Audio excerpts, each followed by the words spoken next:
आइए आज हम लोग स्टडी करेंगे क्वेश्चन नंबर 31। कह रहा है विच मेरिस्टेम हेल्प इन इंक्रीजिंग गिर्थ। कहने का मतलब ये है कि कौन सा ऐसा मृदुतक है,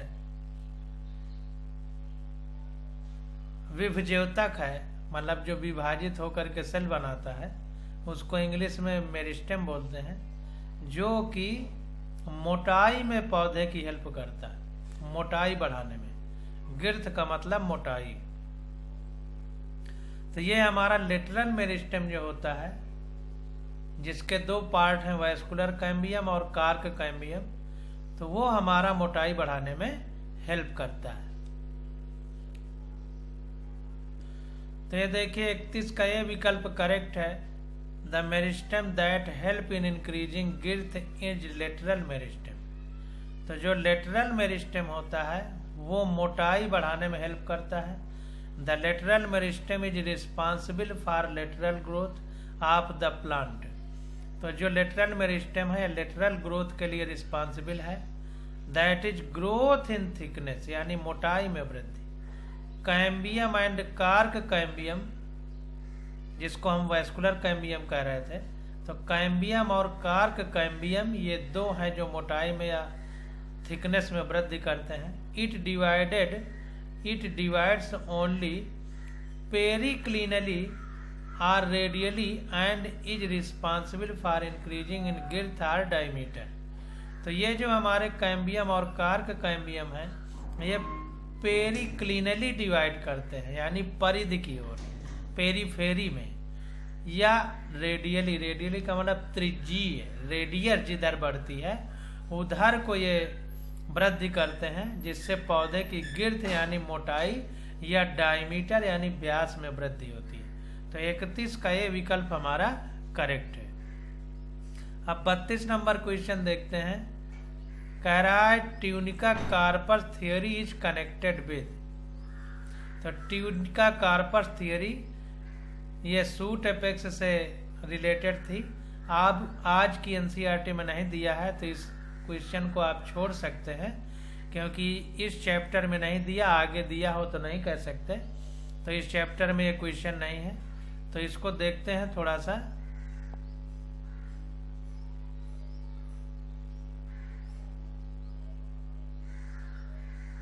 तो देखिए ट्यूनिका कार्पस थ्योरी, जैसा कि हमने ऊपर भी पढ़ा था कि सिमिट नामक साइंटिस्ट ने दिया था, which was based on plane of division of cell, जो कि जो सेल है हमारी कोशिका है उनके डिवीजन के प्लेन से संबंधित है। According to this concept there are two portion in shoot apex, tunica and corpus. इनके हिसाब से जो हमारा तना है उसमें दो भाग होते हैं, एक ट्यूनिका भाग होता है, एक कार्पस भाग होता है। The tunica shows only anticlinal divisions. जो ट्यूनिका होता है ये एंटीक्लिनल डिवीजन में हेल्प करता है, and thus it is responsible for surface growth. इसलिए क्या करता है कि सरफेस की ग्रोथ में हेल्प करता है, पृष्ठ को बढ़ाता है पौधे के। The corpus shows division in all plane. जो कार्पस होता है वो सारे प्लेन में डिवीजन में हेल्प करता है, एंड दस रिस्पॉन्सिबल फॉर वॉल्यूम ग्रोथ। इसलिए वो आयतन में वृद्धि में हेल्प करता है। तो 32 का सी विकल्प है, सही है। इस चैप्टर में आपके नहीं दिया है, तो अगर आगे पढ़ने में एनसीईआरटी में नहीं मिल रहा है तो इसका मतलब है कि आपसे अब नीट में नहीं पूछा जाएगा। अब 33 नंबर क्वेश्चन देखिए, द टिश्यू सिस्टम से संबंधित है, यानी ऊतक तंत्र से जो क्वेश्चन पूछे गए हैं नीट में, वो अब हम लोग पढ़ने जा रहे हैं। तो देखिए 33 नंबर क्वेश्चन है। तो 33 नंबर क्वेश्चन में कह रहा है stomata in grass leaf are.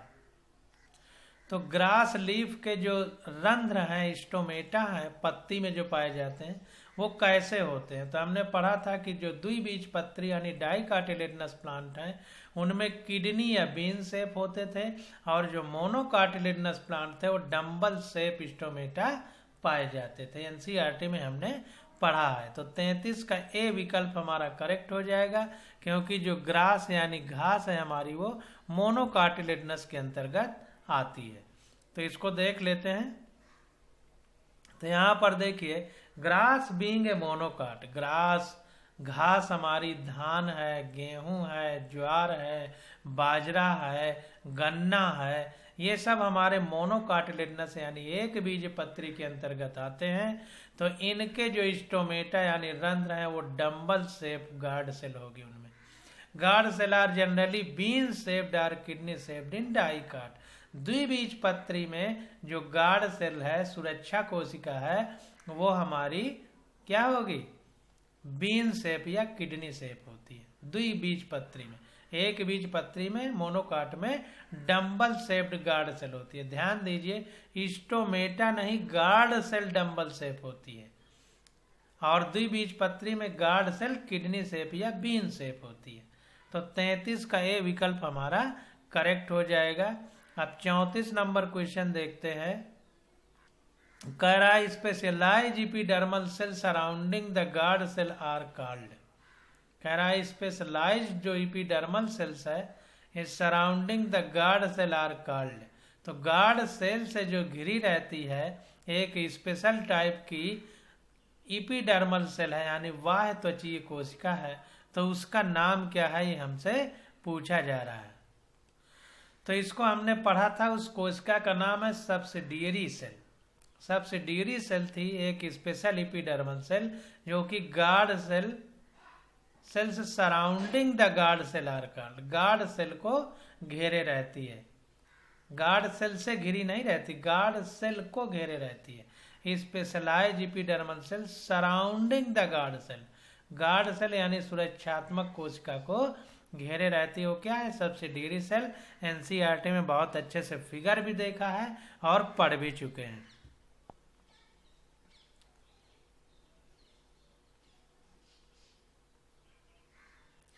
तो देखिए 34 का डी विकल्प हमारा करेक्ट है। कह रहा है the leaf and stem epidermis of plant is covered with pore called stomata.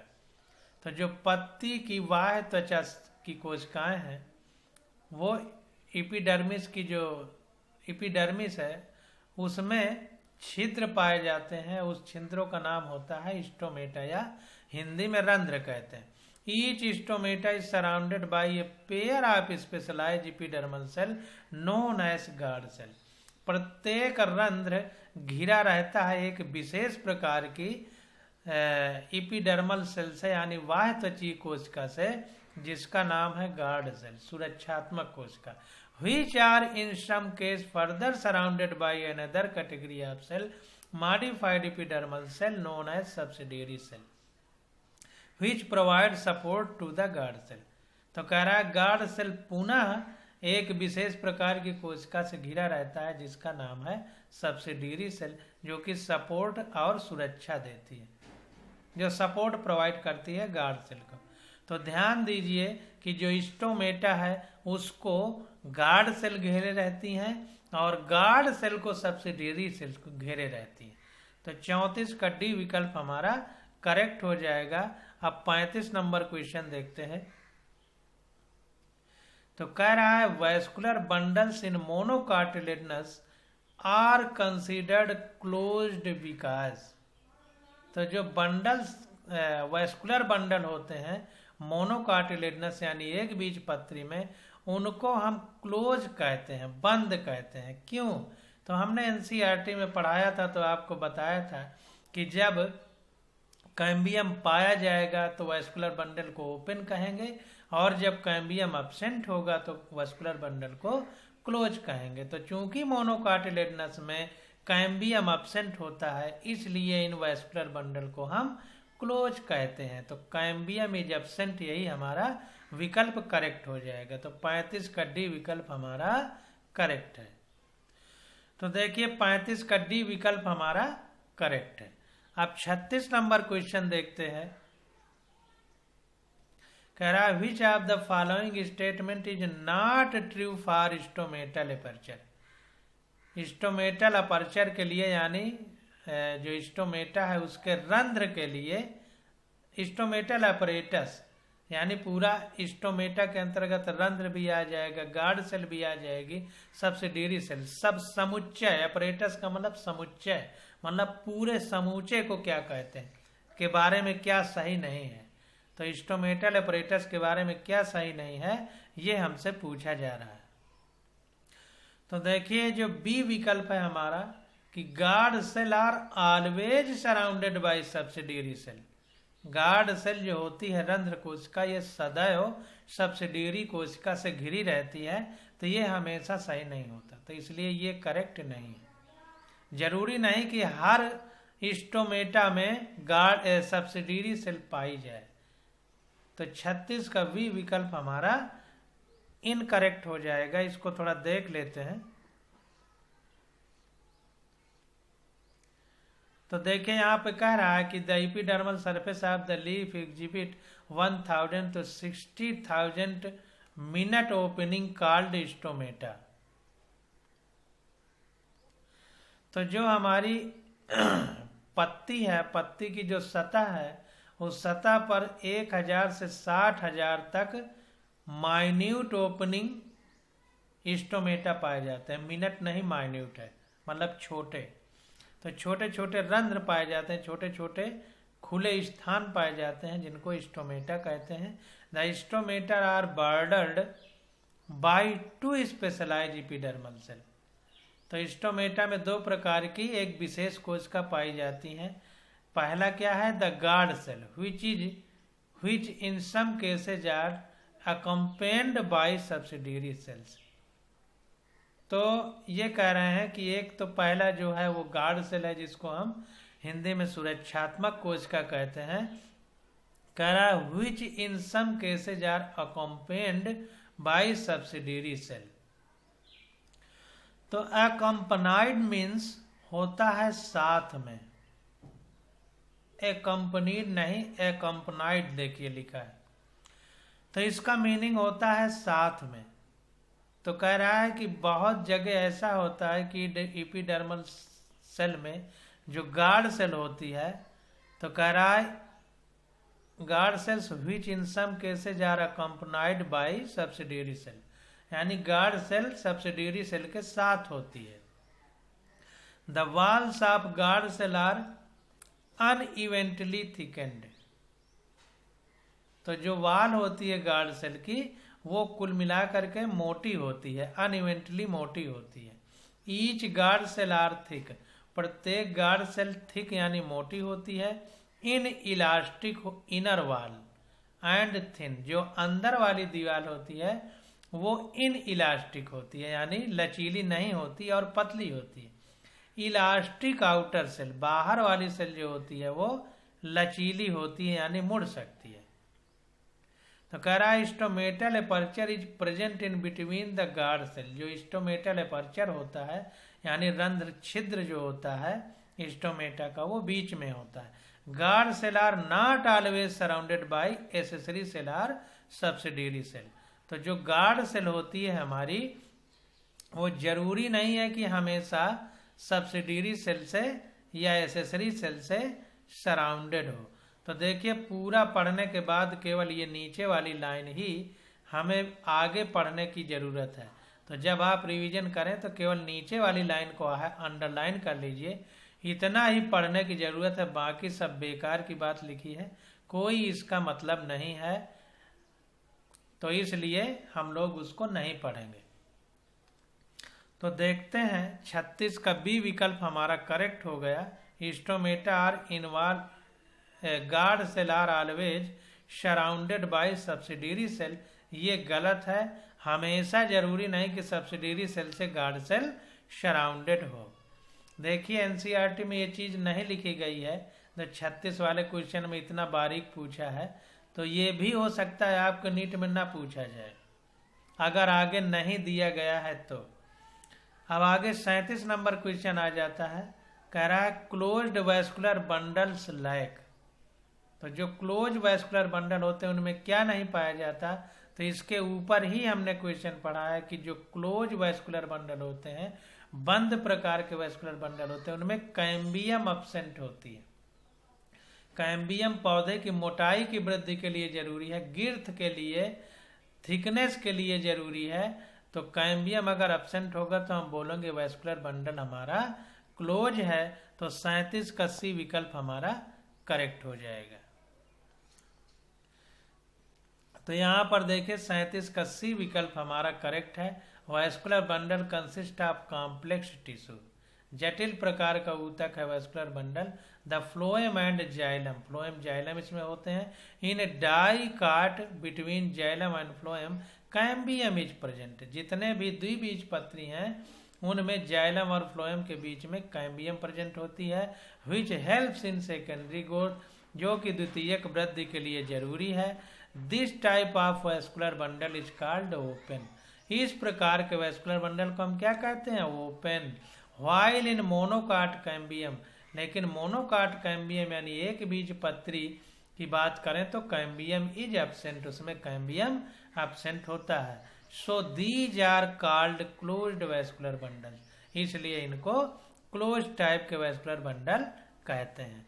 तो 37 का सी विकल्प हमारा करेक्ट हो जाएगा। अब 38 नंबर क्वेश्चन देखते हैं। कह रहा है ground tissue includes, ground tissue के यानी भरण ऊतक जिसको हिंदी में कहते थे, उसके अंदर अंतर्गत क्या क्या आएगा? तो देखिए ग्राउंड टिश्यू यानी भरण ऊतक के अंतर्गत क्या क्या आता था? All tissue except epidermis and vascular bundle. तो इपीडर्मिस यानी बाह्य त्वचा और वैस्कुलर बंडल के अलावा जितना भी होता था सब ग्राउंड टिश्यू कहलाता था, भरण ऊतक। तो 38 का बी विकल्प हमारा करेक्ट हो जाएगा। तो यहाँ पर देखिए बता रहा है कि ground tissue can be defined as all the tissue except epidermis and vascular bundles. तो इपीडर्मिस और वैस्कुलर बंडल के अलावा जितना भी टिश्यू होगा वो सब हमारा ग्राउंड टिश्यू कहलाएगा, केवल दो चीज को छोड़ के, इपीडर्मिस और vascular bundle. Ground tissue consist the interior of organ, ground tissue हमारा अंदर के अंगों के बारे में बात करता है, except vascular system, vascular system को छोड़ करके। It consist of simple tissue such as parenchyma, collenchyma and sclerenchyma. इसके अंतर्गत सिंपल टिश्यू आते हैं जैसे कि पैरेन्काइमा, कोलेनकाइमा और स्क्लेरेनकाइमा। तो ग्राउंड टिश्यू में हमारा इपीडर्मिस और वैस्कुलर बंडल को छोड़ करके सारी चीजें आ जाएंगी। तो 38 का बी विकल्प हमारा करेक्ट हो जाएगा, all tissue except epidermis and vascular bundle. अब क्वेश्चन नंबर 39 देखते हैं। कह रहा है some vascular bundles are described as open because.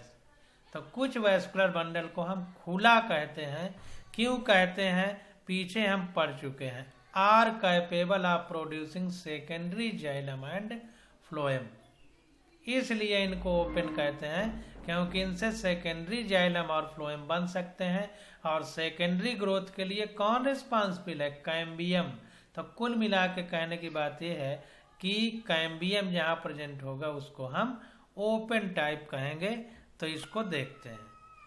तो यहाँ पर देखिए 39 का बी करेक्ट है।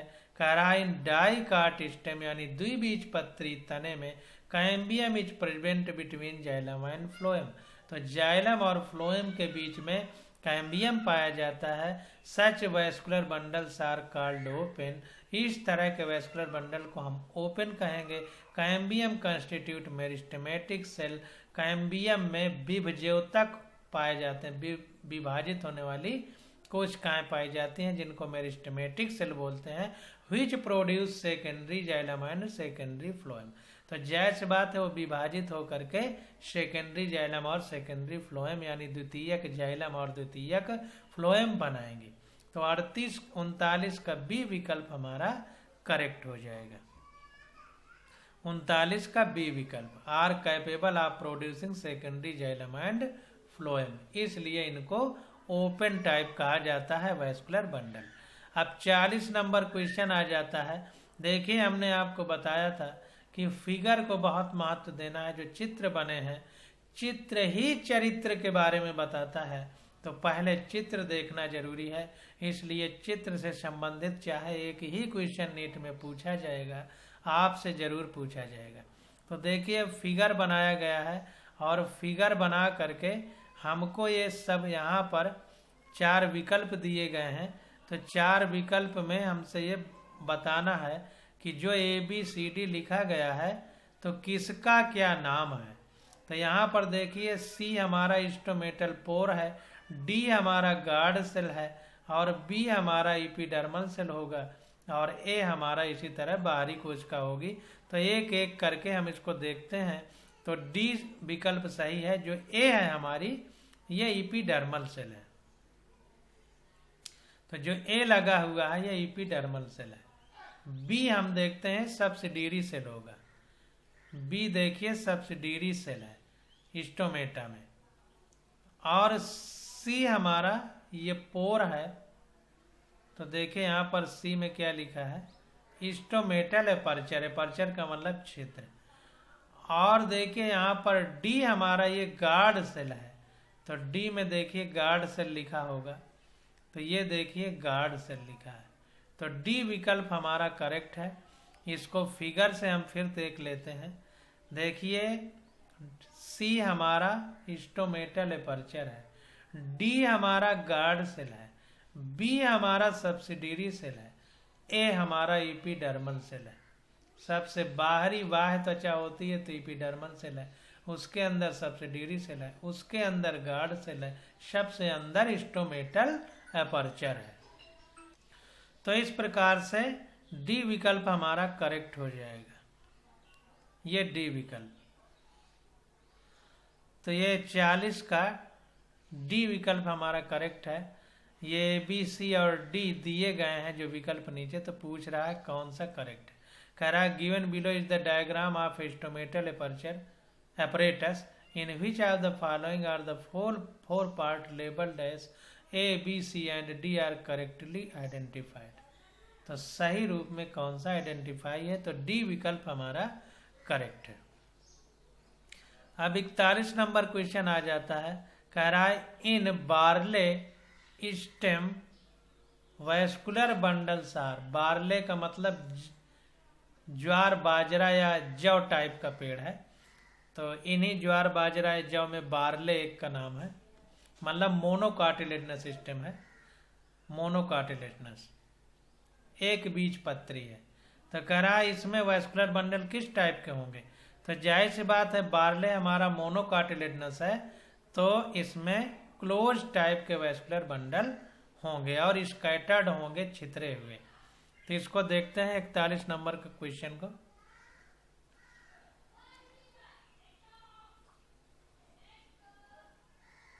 देखिए 41 नंबर को ये 40 नंबर लिख दिया है, इसको ध्यान दीजिए। तो barley is a monocotyledonous plant. ये मोनोकाटिलेडनस प्लांट है। तो the vascular bundle of stem is conjoint collateral and exarch and closed. तो बार्ले की अगर हम बात करें तो एक बीज पत्री पौधा है। बाजरा या बाजरा को जहाँ तक कहते हैं देख लीजिएगा आप लोग, लेकिन मोनोकाटिलेडनस है 100%। तो ये कह रहे हैं कि मोनोकाटिलेडनस प्लांट है। The vascular bundle of stem is conjoint collateral and exarch. तो जो वैस्कुलर बंडल है हमारे संवहन बंडल हैं वो किस प्रकार के हैं, स्टेम में यानी तना में कंजॉइंट हैं, कोलेटरल, कोलेटरल का मतलब वही फ्लोएमी, कंजॉइंट का मतलब जुड़े हुए संयुक्त, एक्जार्च का मतलब जिसमें जाइलम बाहर की ओर हो, एंड क्लोज्ड। एक्जार्च का मतलब प्रोटोजाइलम बाहर की ओर हो और क्लोज्ड का मतलब जिसमें कैम्बियम ना हो। तो because cambium is absent it is also scattered through out the ground tissue. और ग्राउंड टिश्यू यानी जो भरण ऊतक होता है उसमें जो वैस्कुलर बंडल ये होंगे वो सब बिखरे हुए होंगे। तो 41 का ए विकल्प हमारा, देखिए थोड़ा त्रुटि हो रही है, 40 नंबर लिख दिया है। तो इसको देखते हैं विकल्प में क्या लिखा है। तो क्लोज्ड एंड स्कैटर्ड सही है। डी नहीं, डी में ओपन है, ओपन में कैम्बियम पाया जाएगा, मोनोकाट में नहीं पाया जाएगा।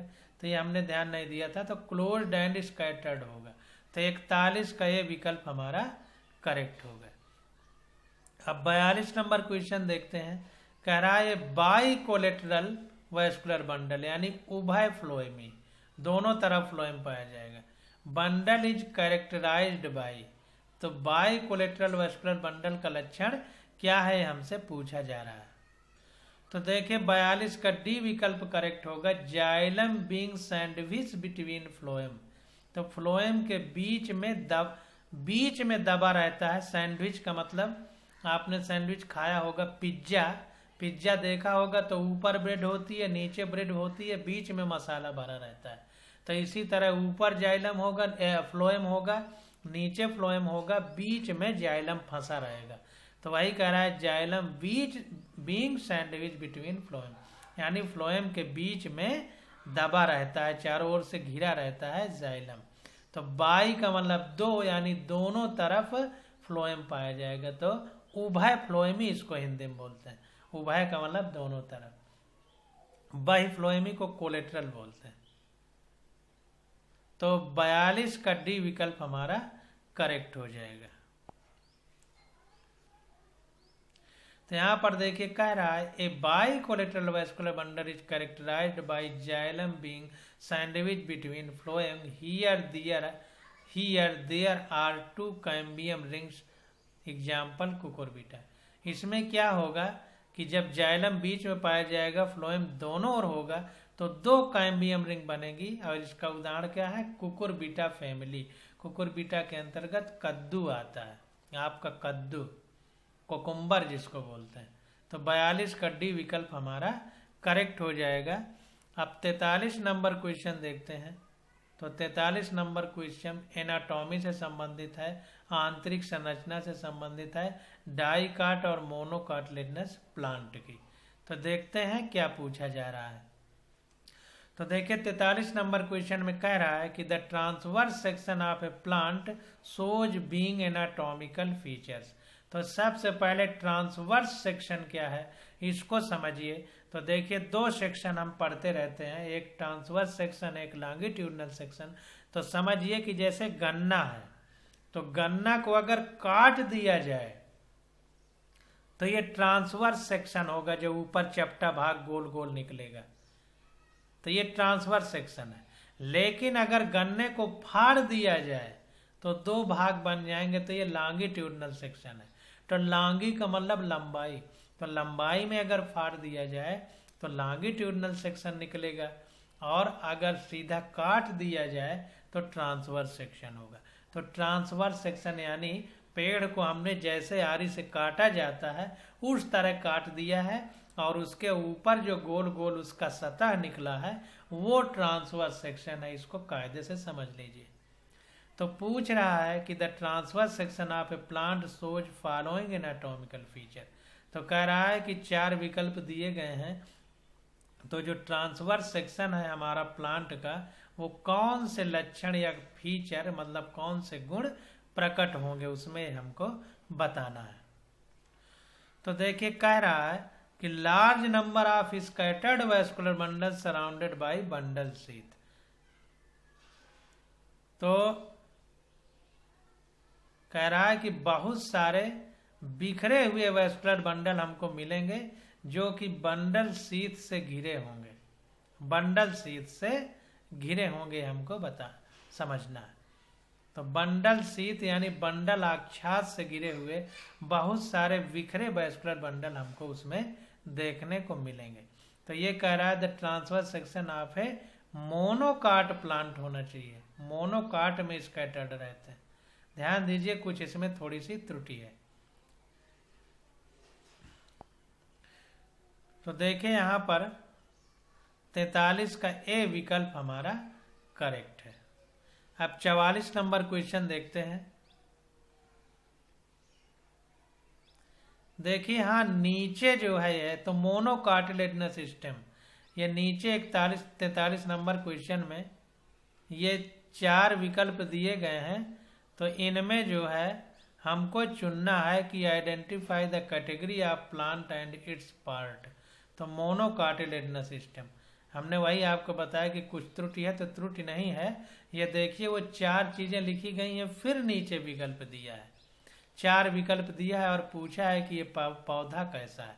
तो इनको पढ़ते हैं। तो ये तो देखिए मोनोकार्टिलेजनस के लक्षण हो गए कि वैस्कुलर बंडल बिखरा हुआ है। दूसरे में क्या कह रहा है, large conspicuous parenchymatous ground cell, जो ग्राउंड टिश्यू है, भरण ऊतक है, वो पैरेनकाइमा से बहुत ज्यादा मात्रा में पैरेनकाइमा पाया जाता है, ये कहने का मतलब। तो ये भी सही है, बिखरा हुआ रहेगा, बहुत सारे पैरेनकाइमा पाया जाएगा। Vascular bundle conjoint and close, संयुक्त और बंद टाइप के पाए जाते हैं। चूंकि कैम्बियम पाया नहीं जाता, तो कैम्बियम मोनोकाट ही सूट और रूट में यानी तना और जड़ में नहीं पाया जाता। तो ये भी मोनोकार्टिलेजनस प्लांट के लक्षण से मिलता जुलता है। तीसरा कह रहा है phloem parenchyma absent, phloem parenchyma absent होता है मोनोकाट में। तो ये हमारा पहला वाला क्वेश्चन ऑप्शन मोनोकार्टिलेजनस स्टेम, ध्यान दीजिए जड़ नहीं है, मोनोकार्टिलेजनस स्टेम का ये लक्षण पाए जाएंगे, जो सारी चीजें हमसे बता रहा है।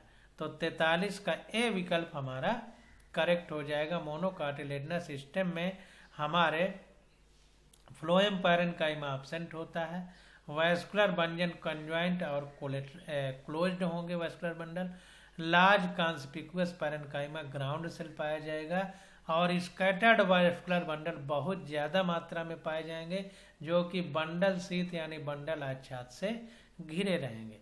तो 43 का ए मोनोकार्टिलेजनस स्टेम है। ध्यान दीजिए फ्लोएम पैरेनकाइमा एब्सेंट की बात कर रहा है, इसको ध्यान देना है। तो इसलिए स्टेम हमारा करेक्ट होगा और रूट नहीं करेक्ट होगा, इस बात को ध्यान देना है। अब 44 नंबर क्वेश्चन आ जाता है, कह रहा है grass leaves curl inward during very dry weather, जब बहुत शुष्क मौसम होता है तो पत्तियां जो होती हैं घास की वो मुड़ जाती हैं। Select the most appropriate reason from the following, तो हमें ये बताना है कि सबसे अच्छा विकल्प हमारे लिए कौन सा होगा।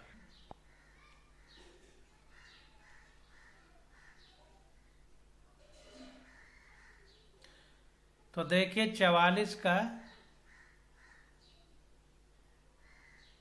है, तो कह रहा है in grasses certain adaxial epidermal cells. देखिए पत्ती जो होती है उसकी 2 सतह होती है, एडेक्सियल और एबैक्सियल। ऊपर वाली एडेक्सियल सरफेस, नीचे वाली एबैक्सियल।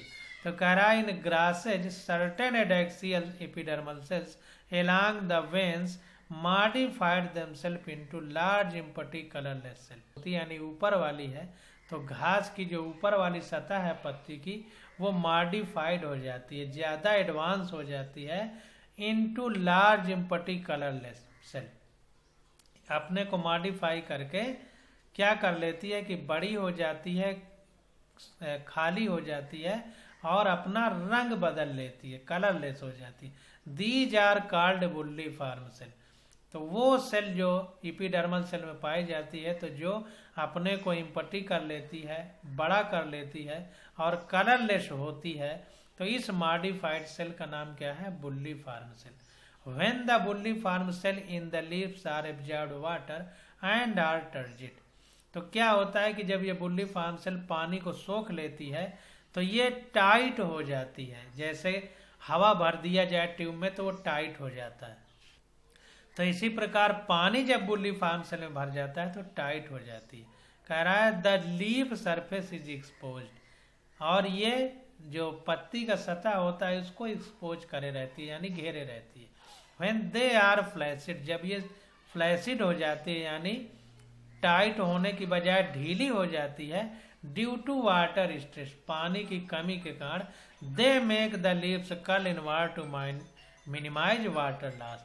तो ये क्या होता है, मुड़ जाती है और इस कारण से वाटर का लॉस मिनिमम हो जाता है यानी कम हो जाता है। तो देखिए स्टोमेटा की जो गार्ड सेल है उसकी बजाय जो ग्रास होती है उसमें बुल्ली फॉर्म सेल पाई जाती है। तो बुल्ली फॉर्म सेल पानी को सोख करके टाइट बनी रहती है, तो पत्ती एकदम तनी हुई रहती है। लेकिन जब बहुत शुष्क मौसम होता है तो क्या होता है कि बुल्लीफॉर्म सेल की जो अंदर का पानी है वो वेपर बन के, भाप बन के उड़ जाता है, जिससे ये फ्लैसिड हो जाती है, यानी ढीली पड़ जाती है वाटर स्ट्रेस के कारण, वाटर की कमी के कारण। तो जब ढीली पड़ जाएगी तो जाहिर सी बात है पत्ती भी ढीली पड़ जाएगी, तो पत्ती ढीली होकर के मुड़ जाती है। तो ध्यान दीजिए कि वाटर लॉस मिनिमाइज हो सके तो ये पत्ती ढीली होकर जब मुड़ जाएगी तो कह रहा है they make the leaf curl inward to minimise water loss. तो ये पत्ती को ढीली करके मोड़ देती है ताकि पानी का लॉस कम हो सके। तो 44 का सी विकल्प हमारा करेक्ट हो जाएगा, बी नहीं करेक्ट है। सी करेक्ट है, फ्लैसिडिटी ऑफ बुल्लीफॉर्म सेल। बुल्लीफॉर्म सेल की लचीलेपन के कारण, ढीलेपन के कारण हमारी पत्ती मुड़ती है, ना कि स्टोमेटा के बंद होने। हमारा 45 नंबर आ जाता है, कह रहा in the dicot root the vascular cambium originate from. तो द्विबीजपत्री जो जड़ होती है, पौधे की जड़ होती है, उसमें जो वैस्कुलर कैम्बियम है वो कहाँ से निकलता है, ये हमको बताना है। तो देखिए ये विकल्प में कह रहा है tissue located below the phloem bundles and A portion of pericycle tissue above protoxylem.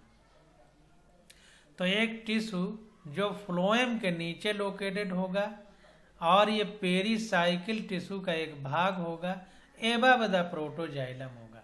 तो प्रोटोजाइलम से ऊपर और फ्लोएम से नीचे पाया जाएगा वैस्कुलर, उत्पन्न होगा वैस्कुलर कैम्बियम। तो वैस्कुलर कैम्बियम कहाँ से उत्पन्न होगा, जो हमारा बंडल होगा वैस्कुलर बंडल, उसमें फ्लोएम ऊपर होगा, उसके नीचे वैस्कुलर बंडल होगा और उसके नीचे प्रोटोजाइलम होगा। ध्यान दीजिए, तो कुल मिलाकर के फ्लोएम और प्रोटोजाइलम के बीच से। तो हमने फिगर भी देखा था जो एनसीईआरटी में बना था, तो उसमें हमने देखा था कि फिगर किस प्रकार बना था। ऐसे फिगर बना था इस तरह से, तो ये जाइलम था और ये फ्लोएम था, ये फ्लोएम था, ये जाइलम था और ये हमारा कैम्बियम था। तो वैसे ही कह रहा है कि फ्लोएम के नीचे, तो सी नीचे हो गया कैम्बियम, और जाइलम के ऊपर एबव प्रोटोजाइलम, प्रोटोजाइलम जाइलम की बजाय प्रोटोजाइलम का है, यानी प्राथमिक जाइलम। तो इस प्रकार से 45 का ए विकल्प हमारा करेक्ट हो जाएगा। इसको देख लेते हैं। तो यहाँ पर देखिए 45 का ए विकल्प हमारा करेक्ट हो जाएगा। अब अगला आ जाता है हमारा 46 नंबर क्वेश्चन। तो इसकी स्टडी हम लोग अगले लेक्चर में करेंगे। आज बस यहीं तक।